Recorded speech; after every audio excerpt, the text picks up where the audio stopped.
Advanced Principles Podcast, or APP, was created to be an outlet for like-minded individuals to share in the broader conversations on leadership, retail market updates, and incredible personal success stories. On APP, you will hear a collection of stories from the titans of the retail industry, as well as thought and practice leaders covering the spectrum of the economy. Please click the subscribe button and look for the newest episodes to be released. You start with customer experience first and work backwards from there. You're not accelerating it by having to check different KPIs for different rounds of funding and everything else that goes along with that. How transparent is that really? Because you are one of the most passionate, if not the most passionate people about the customer journey and the customer experience.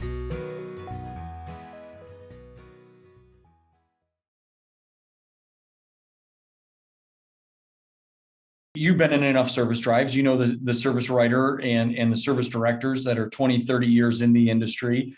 Yep. Listen, the last thing they want to do is anything other than pick up a phone and rest it on their shoulder and wait on hold for 37 minutes for an adjudicator to pick up. So kind of from the service drive up through the dealer principal's office, what has been the feedback that you've been getting? Well, I'll illustrate that first by the current experience, and then the answer becomes very obvious. So how many customers read their service contractor warranty after the point of sale? Like almost none, right? Right. So what a customer does today is intuitively, they'll go back to their selling dealer when they need service. They'll go into the drive that says service. They'll roll in, they're introduced or greeted by the service advisor, and they'll say something like this. Hey, I bought my car here and I bought some protection products too, and I need service support. Today, without our platform, the service advisor in many instances has to say, welcome to our service drive. What products did we sell you? Mm-hmm. That's a reality. Absolutely. The F&I industry puts the service advisor in a terrible position today. Yep, it's an excellent point. How many times, Ryan, and again, I know you guys, your particular company is great at training service drives, but how many times does a service advisor in general learn about what's being sold in the F&I office for the first time when a customer is standing in front of them requesting service from it?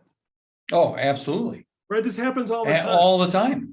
What does a customer think when they go, hey, do you happen to have a copy of your contract with you? Do you know your warranty number? Do you know who it's through? And the customer's like, wait a minute, I bought this from you. Right. Don't you know? Yep. Right, but that's the disconnect between the sales and the service side. And it erodes all types of confidence in the actual products that they purchased. Getting the customer back to the service drive is not retention. Retention is having a good customer experience there so the customer will return again. That's retention, right? Yep. That kind of interaction, customer's not coming back. It's ridiculous. So, dealers today have these world-class waiting rooms because they need them. Mm-hmm. Right? Go have a seat, have a cup of coffee on us and a donut while we figure out what we sold you.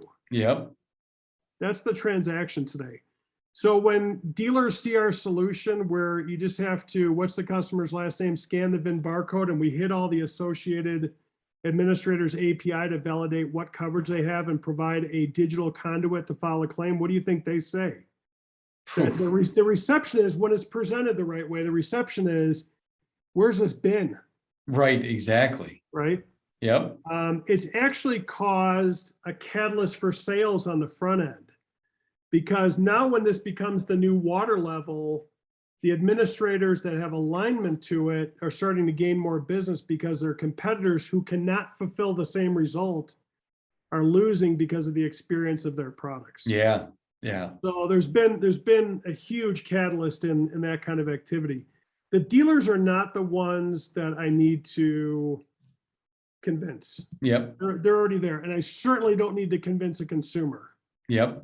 They're already there. And agencies, forward thinking like yours, I don't have to convince you guys either. Yep. It's just making sure that everybody, like when I talk to a third-party administrator, most are not happy that I allow other administrators in the same engagement environment. But this is not a play nice in the sandbox proposition. This is an annihilate your competition that can't fulfill the same result proposition. Yep. So, it's a great way for you to acquire more business. Every administrator and every agent in almost every store has a portion of that business. Mm-hmm. And Yep. everybody, every year, we're getting to that time of year where we're having these annual planning meetings, right? Yep. How next year, how are we going to grow our company better than we grew it this year? Yep. Everybody likes to talk about the proverbial low-hanging fruit, the customers we already have. How can we do better with them and acquire more business with them? Yep. This is definitely a way to do it. Yeah. Yeah. That's fantastic. So it's not just a service solution or customer experience solution as much as it is also a sales sword to differentiate. Because let's be honest too, and I know a lot of people don't like to acknowledge this, but the F&I segment itself has become really commoditized. Mm-hmm. The lines that differentiate one mechanical service contract from another, or one GAP program for another, or one road hazard tire and wheel from another, those lines have gotten very thin. And what's really bad for the industry, bad for everybody, is when commoditization occurs, then price becomes the topic. Yep. Hey, Ryan, I'd love to do business with you. How cheap is your road hazard wheel and tire program? Yep. There comes to be a point where that really is not good for anybody. Mm-hmm. From a profitability standpoint, from a risk standpoint, on the administrator standpoint, the more we give away in price, or again, it's the same effect, the more exclusions we give away. Well, now we don't exclude this. Well, every time you do that, you're watering down the financial benefit of what it is. And what's ironic about that is all the things we fight over, the customer never sees. Yeah. Ever, right? Right. Do you ever hear a presentation for paint and interior and somebody's talking about whether or not we cover dye transfer or not? No. That's a battleground for which product am I going to use? Right. Because of the commoditization, it's got nothing to do with the end user. Yep. And I think that's also part of the contribution standpoint is, and there's leaders with louder voices than mine that are talking about it, is the evolve or die. And the thing I would say about this, because I've been around long enough too in the industry, the customer's not just evolving now, they're always evolving. Yep. This was a 1995 topic as much as it is today. The problem is that when you're so far behind, like when you said that this rich Amazon-like experience, how far is the auto industry away from that? A ways. It's a ways away from yes, that, it right? is. And the more we delay, the more critical it becomes. Yep. And that's the challenge for everybody who calls himself a leader. Like when I hear people talk about, hey, we're accelerating our support of digital retailing, that's not leadership. People are following now, Yep. right? Yep. What we have to contemplate as an industry is, and everybody who supports it, is it the industry's mission to sell a car exclusively or to also earn a reoccurring customer? Mm-hmm. If the latter is true, what are we doing to contribute to that? Or are we a part of the disconnected from reality problem that prevails in our industry right now? Yeah. Yeah. And that's something for everybody to reflect on, because I believe in 2021, you're either part of the solution or you're a part of the problem, and there is no in between. You're one or the other. Yeah. And complacency and not making a vote is part of the problem. Yeah. Yeah. So certainly the platform has advanced significantly in the last 5-6 years from the onset and inception. Yeah, absolutely. Yep. Where are we going from here? I mean, obviously there's a lot of things back in your Skunkworks lab that I'm sure you're working on and designing. So what is held in store for your dealer experience, Strategic DX, and yourself? There's two things with technology. One is there is a responsibility for continual innovation. You can't create a platform 6 years ago and think that it'll sustain 6 years later. So it's continuously redefining the quality of our product to make sure that in all the advancements that are in how people engage, and again, there's variables. We release our platform in an Android app version, an iOS app version, and a responsive website.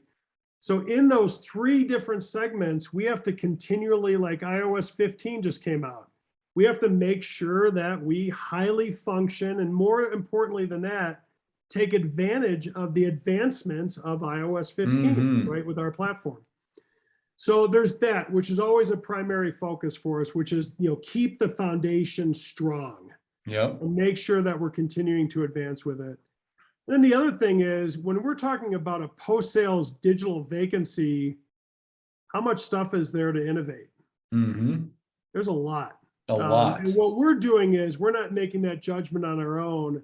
Just like our advancement with selling service contracts or capturing missed service contracts and warranties after the point of sale digitally, and our rewards program that we have. And I love talking about the rewards program because it's such a natural one. Again, it was inspired by a dealer and an agent. Everybody loves and understands the concepts of rewards. Mm-hmm. And a transaction's brilliant because everybody understands the terms of it. The more business I do with you, the more points I get. Yep. The more points I get, that's the best part, the more business I do with you. Mm-hmm. The transaction's beautiful, right? Yep. Well, why doesn't the automotive industry leverage that? We leverage that. I mean, I travel every week. I have a rewards program with United Airlines because I'm based out of Denver, and this is their hub, right? So I'm a United Global Services member, or Chick-fil-A, or Starbucks, or these things are predominant everywhere. Yeah, right. Prime itself by Amazon is a loyalty program that Yep. you pay for. Yep. Yes, you do. Right? Yep. But one of the challenges, again, that we're doing is unifying the mission. If every administrator, let's say, and tell me if this is an exaggeration, every dealer has at least 2 administrators in the F&I environment. At least 2. I mean, the answer is always more than 1, right? Yep. So then beyond that, imagine if you had an app for administrator number 1, an app for administrator number 2, which the industry is a million miles away from every administrator having an app. And then you had a separate rewards app, and then you had a separate dealer communication app. What's the likelihood of the consumer downloading and engaging all those apps? Very low. It won't happen. Yep. It's just not a reality. So unifying this, the word that's thrown around a lot is to make it frictionless. Well, frictionless simply means don't make it complicated. Yep. Right? The easier you make the engagement, the more likely a consumer is to engage.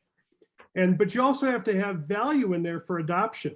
Like, is when somebody buys their car, they're not thinking about filing a claim. So why would I download an app? Right? Right. So right. Mix in there dealer communication and the loyalty rewards program. Now there's a purpose for the dealer to download it on every customer's phone at the point of sale. And there's a purpose for the customer to want to retain it on their phone. Yep. And these are some of the things. So, but as far as, again, I don't want to reveal too much of the secret sauce, but are there other things we're working on right now? You betcha.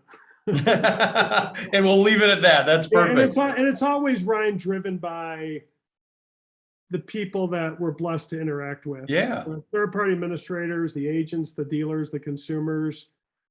These things are very obvious. If you and I sat in a room for 30 minutes, we could come up with 20 things we could add to the app. Yeah.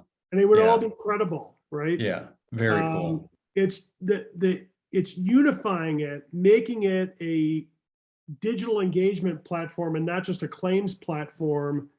That's been a huge propellant to us. And I'm proud to say, the last couple of years, we won the technology challenge against some really big companies. Yep. Never intending to win, but just intending to be able to have the platform to talk about what we do. And we were blessed to win it twice. And then this year, complete surprise that, it happened recently that we got the Platinum Dealer Choice for customer retention. Very cool. Yeah, we didn't expect it.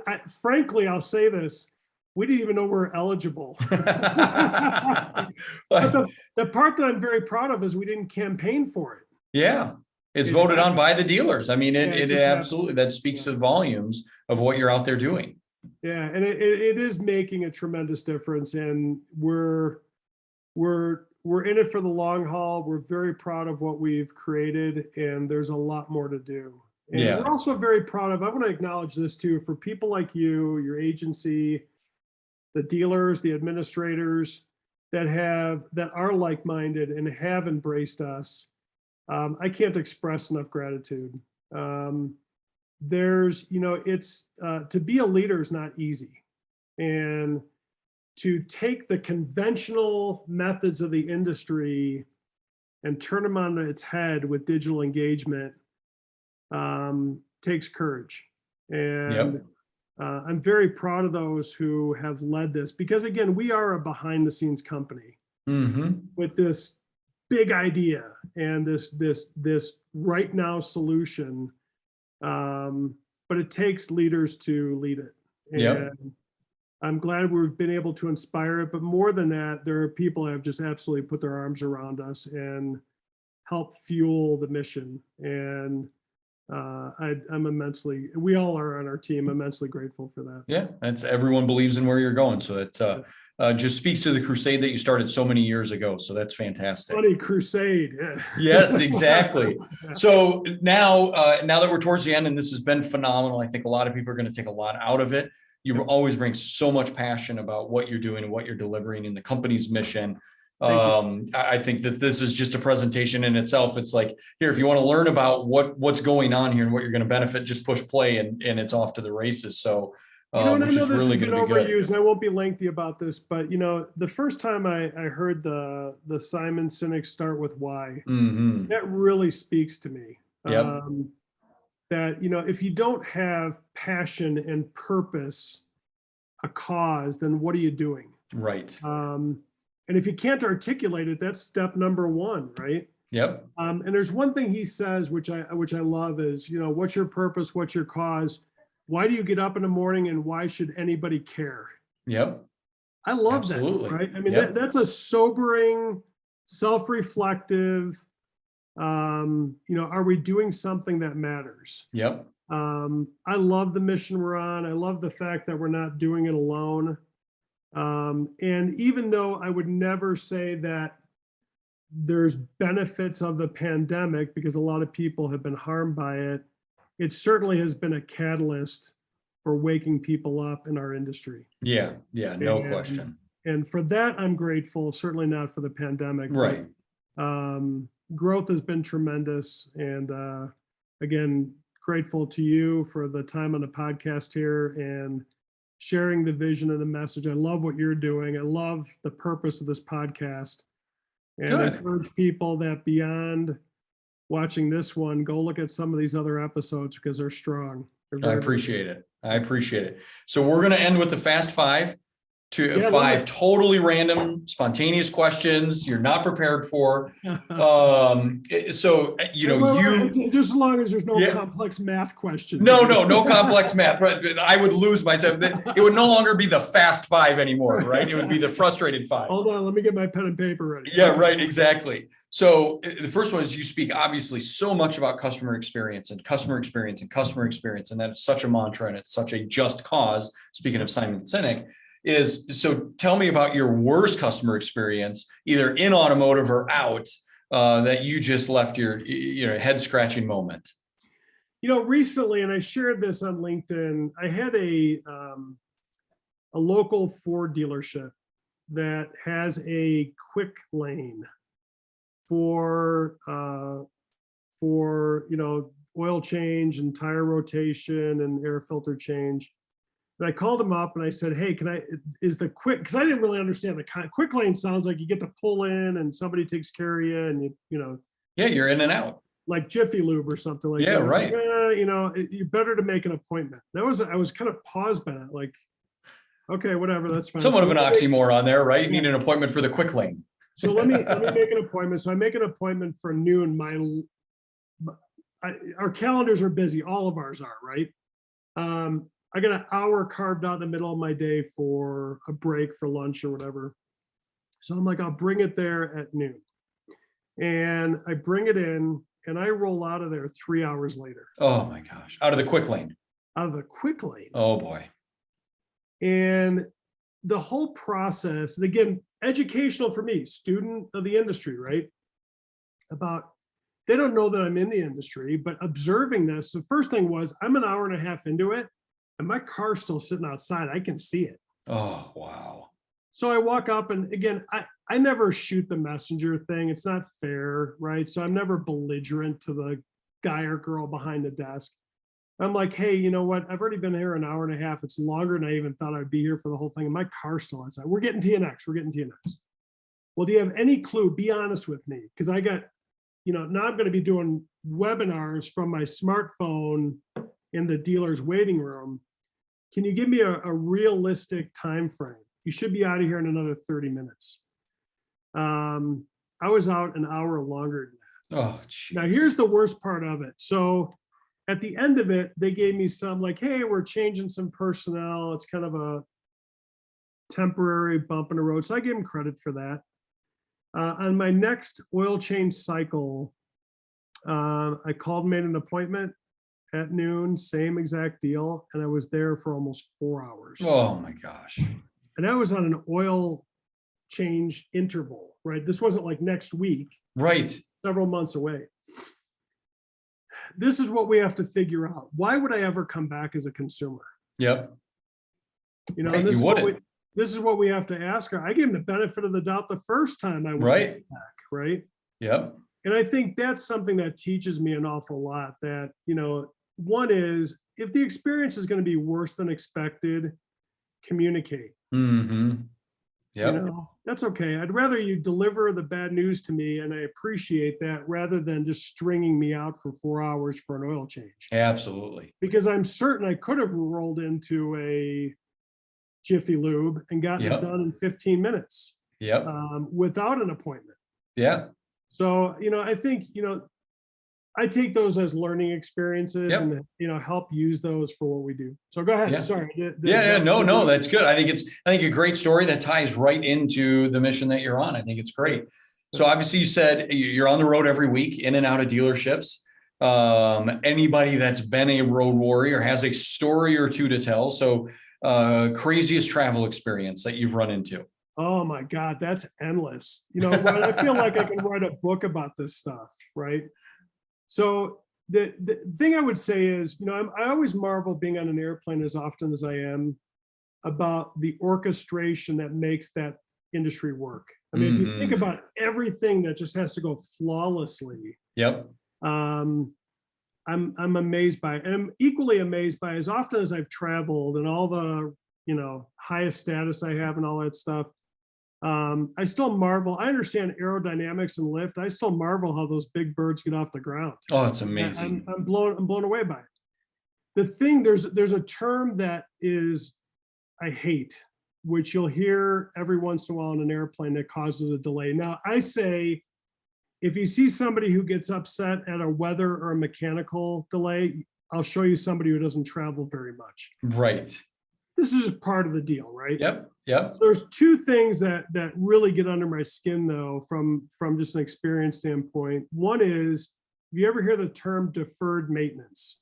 Oh, yeah. We're delayed because of deferred maintenance. That means the FAA let them get away with something that had to be done repeatedly. Yep. And now they've reached a backstop where they must fix it before the jet moves.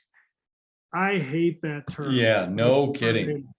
But then the other one, which is remarkable to me, I'm a very traditional, out very early Monday morning and back very late Friday night. So that Monday morning bird, the first one out, right? And I'm getting out of bed at 3 o'clock in the morning and shuttling over to the airport, get to the airport, get through security, do my thing. And then you get a notice that because the crew didn't have enough sleep, the plane's delayed 2 hours. Oh. And what's mind-bending about that is, didn't they know that last night? Right, exactly. When they were getting in and going to bed, you can do the math then. Yeah, did I have to get up at 3 a.m.? I think you did that the night before. Yep. The one thing that has changed, there used to be tremendous perks, like global services, member for United. Those have kind of washed away. I can tell you lots of great experiences I've had as a global services member when they alert me first that the bird isn't going to fly and they've already rebooked me on another flight. And I'm off the airplane before anybody else knows what's going on. Yep. Brilliant customer experience to a loyal customer, right? Yeah. Those have really watered down lately. Yeah. It's, I feel like a general member these days. It doesn't seem like there's very much attribute. And I will say this with my wife in earshot, I'm also recognize that when I get on a plane and I know the crew that's on there, I'm probably away from home more than I'd like. Yes, I know that feeling. Yep, Yeah. absolutely. I walk on and like, hey, Mr. Apicella, how you doing? I'm like, oh boy. Yep, exactly. Welcome back. Yeah, exactly. So obviously you and I both share a tremendous amount of passion for this industry and all of the opportunities it provided so many people with such a diverse background. What's the number one thing that you would say you love about this industry more than anything else? Certainly it's resilience, right? I mean, if you take a look at how everybody felt just, 14, 15 months ago, about, was this the end of the ride? The resilience is really powerful. And I think too, we're going through a period right now where, with these chip shortages, I hear a lot of sound bites about, hey, car dealers are making more money than they've ever made before. That's not exactly true. So, if you qualify that a little further, they're making more money than they've ever made before on each individual car, but they're selling a lot less cars. And, that's a challenge for everybody. But the resilience of that is, what did the auto industry do when new cars were in shortage? Start selling more used cars. Yep, right? absolutely. Like figure out the path and pivot and do it. Yep. So, I think resilience is the thing. And I think also with what's going on right now with the 100% online retailers, I'm an advocate for what needs to happen in order to rise above that. The industry will find its way there. I'm certain of it. Yep. And maybe it's not as fast as we would all like it to be, but it will occur. The industry will, anybody who just says like, hey, just wait a minute, everything will go back to normal. I don't think that's true. Yeah. There's too much to be said about the value that some of these online retailers are bringing to the equation. And the industry, the brick and mortar part of the industry, needs to not catch up to that, but exceed that. Yep. And I love the voices that are out there. I love hearing guys like Brian Benstock or Brian Kramer or others out there that are dealer principals that are beating the drum that we have to evolve or die. And the industry will not do the latter. Yep. It will find its way. Yeah, the industry's not going away, no question. No. Yep. So you're in the technology space. You've designed a very cool and interactive platform for dealers and customers to engage and interact with each other. Certainly, you've done a million webinars and presentations. So I'm imagining at some point in time, there was a technology snafu that some widget didn't work with the plug-in port. So any stories about that? Yeah, even though we might not be the genesis of the problem, we like to be a part of the solution. So one of the most common things is user error. Somebody who doesn't know how to turn their phone on or off, or doesn't know how to download an app. Every once in a while we come across that.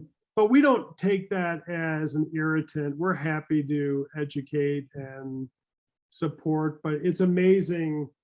Like I had somebody recently that their phone was acting up and they were having difficulty working in our application, but then they quickly admitted like, boy, I'm having a problem in a lot of my apps on my phone. So that's one of the troubleshooting things is, hey, how about restarting your phone? They're like, you can turn your phone off? Yes, you can. It is a computer and it does need to be rebooted every once in a while. Yep. But then it also makes you think about, we've come across one of the troubleshooting things we do is, okay, what version of your operating system do you have on your phone or whatever? Or what version phone do you have? Every once in a while they're like, I got an iPhone 4. We're like, time to head to the store. Apple doesn't even support the iPhone 4 anymore. Not anymore. Nope, not anymore. Okay, so last one. Obviously traveled around a lot. You've been, I'm sure, at some big dinners with some big people. So absolutely favorite meal. I'm going to tell you, this is the Achilles heel of my life, so, managing my health and weight is always a challenge when you're on the road. Mm-hmm. Because especially when you do a good job, the people you're with want to take you to the best steakhouse at 9:00 at night, and you're presented with a 3,000 calorie meal, then you go back to your hotel. That's Right. not the greatest life. The seafood tower, the bread Right. basket, Right. the salad, the entree, the dessert, absolutely. But I do, the thing that I would say, I don't know that I could point to. I've been spoiled. I've been to so many brilliant places, and I'm grateful for the experiences. But it's similar to golf. The dinner or a round of golf is that moment where you can disconnect, and similar, Ryan, to the way our experience has been here today.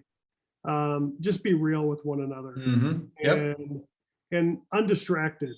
And those are the things I cherish about those opportunities. So I mean, Yeah. I know a lot of us have crossed paths in the same brilliant restaurants around the country. I could think of a lot in New York City that were crazy. Obviously Vegas with the shows, Mm-hmm. or any of the intervals of New Orleans, or what was an interval in San Francisco. But I do think it's the atmosphere it creates, like a round of golf, or Yeah. or some of these, I know you guys do them and some others do them, where these these incentive trips where you can break away out of the normal environment, just be real people, and that kind of connection is very, very valuable. And it's one of the things, again, I never forget, because I said before, like, business relationships are like personal relationships. Business is built on relationships. Mm-hmm. Everybody knows that and understands that. Yep. And great long-standing relationships are built on good communication. Yep. And it's kind of the undertow of what we're doing, is it's not if you're communicating, but how you're communicating that makes the connection or not. Yep. And I do think moments like that. I'm originally a Chicago guy. Food is in your blood. Oh my God. Yeah. We've been in Colorado for a decade now, which I love, and I know you have a Colorado history too. Yep. I love Chicago, and the only thing I say about moving to Colorado, the only thing I regret is that we didn't do it sooner. Mm-hmm. But this is not the food capital of the world. No, it is not. No, it is not. No, it is not a food oasis. That is for sure. The food culture there is too new to be significant. And it's a very healthy driven Yes. community mindset. And Yep.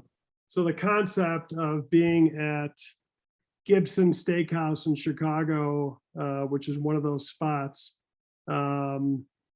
it's not on the forefront of everybody's mind. Right. Yep. Yeah. Absolutely. Yeah. Well, that's good. Not enough seeds and greens. Right. Exactly. I don't think Gibson's would fare well right downtown Boulder.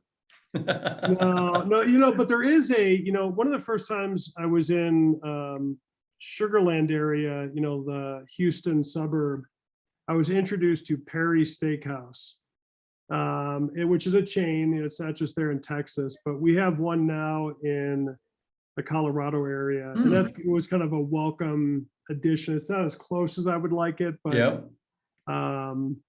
It's definitely a place I would recommend going to. Yeah. Outstanding. Yeah. Well, Steve, this has been outstanding. Thank you so much. I appreciate all your insight and wisdom, and the passion that you bring to the conversation. It's phenomenal. Looking forward for all the big unveils that you have coming in the future, and where you help the industry get with the customer journey. So thank you again for all your time today. Appreciate you, Ryan. Thank you. All right. Have a great day. Yep. Bye. Thank you to all of our listeners for joining us over these past few weeks to listen to Steve and Apicella. We value every one of our listeners, and thank you for listening and sharing. Next week, we'll be taking a week off for Thanksgiving, but we will be back on December 2nd. For all the latest episodes, you can find App on Amazon Music, Apple Podcasts, Spotify, Google Podcasts, iHeartRadio, YouTube, and our website. And don't forget to hit that subscribe button.